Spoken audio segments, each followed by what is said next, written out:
On a tous bien rigolé devant ces scènes, pas vrai? Rocket qui demande la jambe prothétique d'un prisonnier dans Les Gardiens 1, I need his prosthetic leg. His leg? Yeah.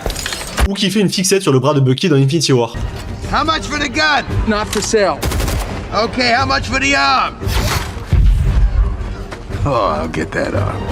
On pensait que c'était juste un gag récurrent, une preuve de son humour décalé et de son amour pour les objets bizarres, mais la réalité est bien plus sombre et c'est l'un des détails les plus tragiques de tout le MCU. Si tu regardes bien, Rocket a un problème majeur, il ne sait pas gérer son chagrin. Son obsession pour les objets physiques est en fait un mécanisme de défense pour s'accrocher à ceux qu'il a perdus. Regarde son costume dans Avengers Endgame. Il porte l'écharpe rouge de Peter Quill après que celui-ci ait disparu lors du snap. C'est sa façon de garder un morceau de son meilleur ami avec lui. Souviens-toi aussi de la fin du premier film, il récupère une petite brindille de Groot dans les décombres sans même savoir qu'il repousserait. Il voulait juste garder une trace physique de sa famille disparue. Et c'est là que ça devient vraiment bouleversant. Pourquoi les prothèses? Parce que ses tout premiers amis, Layla, Tiff et Flour, ont été littéralement déchiquetés et reconstruits avec des prothèses cybernétiques par le maître de l'évolution. Ce que nous pensions être une blague était en réalité le cri de détresse d'un cœur brisé qui essaie de collectionner les morceaux de ses amis disparus pour ne jamais les oublier. Rocket ne collectionne pas des pièces mécaniques, il collectionne des souvenirs parce qu'il a trop peur de perdre ceux qu'il aime. Alors est-ce que tu verras encore ce petit lapin de la même manière maintenant? Dis-le moi en commentaire et abonne-toi.